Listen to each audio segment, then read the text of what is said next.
Hi friends, welcome back. അപ്പോൾ രണ്ട് മാസമായി ഞാൻ വീഡിയോ ഇട്ടിട്ട്.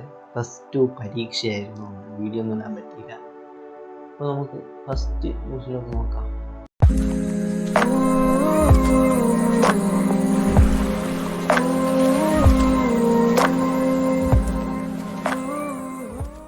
നമ്മുടെ ഫസ്റ്റ് ന്യൂസ് എന്ന് പറയുന്നത് ഗൂഗിളും സാംസങ്ങും അവരുടെ സെൽഫ് റിപ്പയറിങ് ലോഞ്ച് നടത്താൻ പോവുകയാണ്. അതായത് നമുക്ക് സ്വന്തമായിട്ട് വീട്ടിൽ നിന്ന് അവരുടെ ഫോൺസ് റിപ്പയർ ചെയ്യാൻ പറ്റും.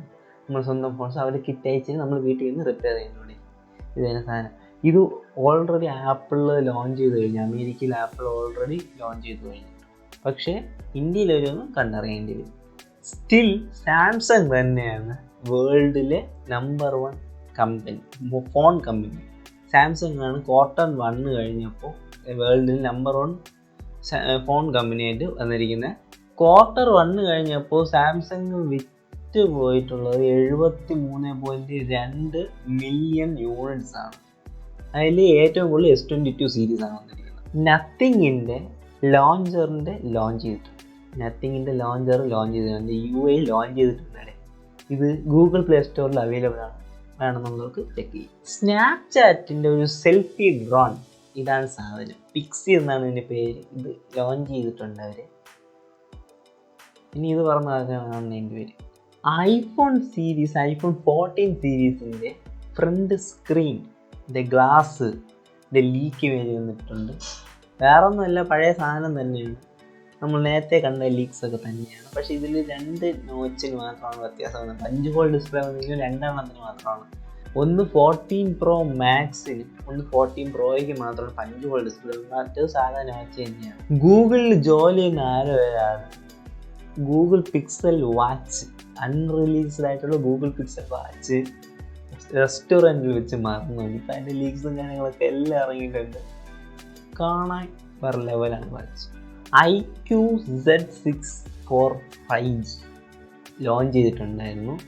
അതിൻ്റെ 44 വാട്ടിൻ്റെ വേരിയൻസും ലോഞ്ച് ചെയ്തിട്ടുണ്ട്. ഇതിൻ്റെ സ്പെസിഫിക്കേഷൻസ് പറഞ്ഞാൽ AMOLED ഡിസ്പ്ലേ ആണ്, 60 ഹെഡ്സിൻ്റെ റിഫ്രഷ് റേറ്റ്, 44 വാട്ടിൻ്റെ ഫാസ്റ്റ് ചാർജിങ്. പിന്നെ ഇതിൽ ഉപയോഗിച്ച ചിപ്സെറ്റിന് കാര്യം പറയുമ്പോൾ സ്നാപ്ഡ്രാഗൻ്റെ 680 ചിപ്സെറ്റാണ്. മെയ് 4 VIVO T14 ലോഞ്ച് ചെയ്യുന്നുണ്ട്. വേറെ ഒന്നും നോക്കാനില്ല. ഈ IQOO Z6 സെയിം സ്പെസിഫിക്കേഷൻ, ആ പേര് മാത്രമേ മാറ്റുള്ളൂ. വേറെ ഒന്നും നോക്കാം. മോട്ടോറോള എഡ്ജ് 30 ലോഞ്ച് ഉടനെ തന്നെ ഇന്ത്യ ഉണ്ടാവുമെന്ന് റൂമേഴ്സ് ഉണ്ട്. ഇതിൻ്റെ സ്പെസിഫിക്കേഷൻസ് എന്ന് പറയുന്നത് സ്നാപ്ഡ്രാഗൺ 778G+ ആണ് ഇതിൻ്റെ ചിപ്സെറ്റ് വരുന്നത്. പിന്നെ 50 മെഗാ പിക്സലിൻ്റെ പ്രൈമറി ക്യാമറ, 50 മെഗാ പിക്സലിൻ്റെ wide angle secondary camera, 2 mega പിക്സലിൻ്റെ ഡെപ്ത് സെൻസർ, 6.5 ഇഞ്ചിൻ്റെ AMOLED ഡിസ്പ്ലേ ആണ് ഇതിൽ വരുന്നത്. വിത്ത് 144 ഹെഡ്സിൻ്റെ refresh rate. May 11 Sony Xperia 1 Mark IV launch ചെയ്യുന്നുണ്ട്. ഇതിൽ വരുന്നത് 48 മെഗാ പിക്സലിൻ്റെ സോണിയുടെ ക്യാമറ മെയിനായിട്ട് ഇതിൽ വരുന്നത്. ഇത് ഏതെന്നാന്ന് വെച്ചാൽ ഇനി ഇറങ്ങാൻ പോകുന്ന iPhone 40 സെയിം ക്യാമറ, സോണിയുടെ സെയിം ക്യാമറയാണ് iPhone 14. ആ സെയിം ക്യാമറയാണ് ഇതിൽ വരുന്നത്. പക്ഷേ ഇന്ത്യയിലില്ല, ജപ്പാനിൽ മാത്രമേ ലോഞ്ചുള്ളൂ. ഈ ഇടയ്ക്ക് ഷവോമി ഇവൻ്റ് ആരെങ്കിലുമൊക്കെ കണ്ടാൽ, ഈ ഷവോമി ഇവൻ്റിൽ ഷവോമി 12 Pro ഇറങ്ങി, 12 ലൈറ്റ് ഇറങ്ങി, ഇതിൻ്റെ Mi Pad ഇറങ്ങി, Mi Pad 5 ഇറങ്ങി, ഒരു TV ഇറങ്ങി. ഈ ഷവോമി 12 Pro ആയിരുന്നു നോക്കുകയാണെങ്കിൽ 63,000 രൂപയാണ് ഇതിൻ്റെ വില വരുന്നത്. ഇതിൻ്റെ സ്പെസിഫിക്കേഷൻ നോക്കുകയാണെങ്കിൽ 120 ഹെഡ്സിൻ്റെ refresh rate, AMOLED display, triple rear camera, Snapdragon 8 Gen 1 chipset, ഇതൊക്കെയാണ് ഇതിൽ വരുന്നത്. പിന്നെ നമ്മളുടെ OnePlus 10R നട്ടലൊടിച്ച ചെറിയ റിക്ക് ഇതിൻ്റെ ബെൻ ടെസ്റ്റ് നടത്തിയിട്ടുണ്ടായിരുന്നു. ബെൻ ടെസ്റ്റിൽ ഷവോമി 12 Pro വിജയിച്ചു. ഇനി Mi Pad 5 കാര്യം നോക്കുകയാണെങ്കിൽ 26,000 രൂപയാണ് ഇതിൻ്റെ വില വരുന്നത്. ഇതിൻ്റെ ചിപ്സെറ്റ് നോക്കുകയാണെങ്കിൽ സ്നാപ്ഡ്രാഗൺ 680 ചിപ്സെറ്റാണ് വരുന്നത്. അത്യാവശ്യം ഫാസ്റ്റാണ്, ഒരു നോർമലായിട്ടുള്ള സൂപ്പർ ടാബ്ലറ്റ് എന്ന് വേണമെങ്കിൽ പറയാം. അത്യാവശ്യം സ്പീഡാണ്. ഇനി ഷവോമി 12 ലൈറ്റിൻ്റെ കാര്യം നോക്കുകയാണെങ്കിൽ 778G+ ചിപ്സെറ്റാണ് സ്നാപ്ഡ്രാഗണിൻ്റെ. ഈ ഇവൻറ്റിൽ ഷവോമി ഇൻട്രൊഡ്യൂസ് ചെയ്ത TVയാണ് OLED TV, ഷവോമിയുടെ OLED TV. ഇതിന് 55 ഇഞ്ചിൻ്റെ TVക്ക് 80,000 രൂപയാണ് വരുന്നത്. OnePlusൻ്റെ ഭ്രാന്തായി. യെസ്, OnePlus ഇപ്പോൾ ചവർ പോലെ ഫോൺ ഇറങ്ങുകയാണ്. ഒന്ന് ചെറിയ നട്ടിലൊടിച്ച 10R നൈസായിട്ട് അവർ ഇറക്കിയിട്ടുണ്ട്. അതിൻ്റെ വില വരുന്നത് 39,000 രൂപ.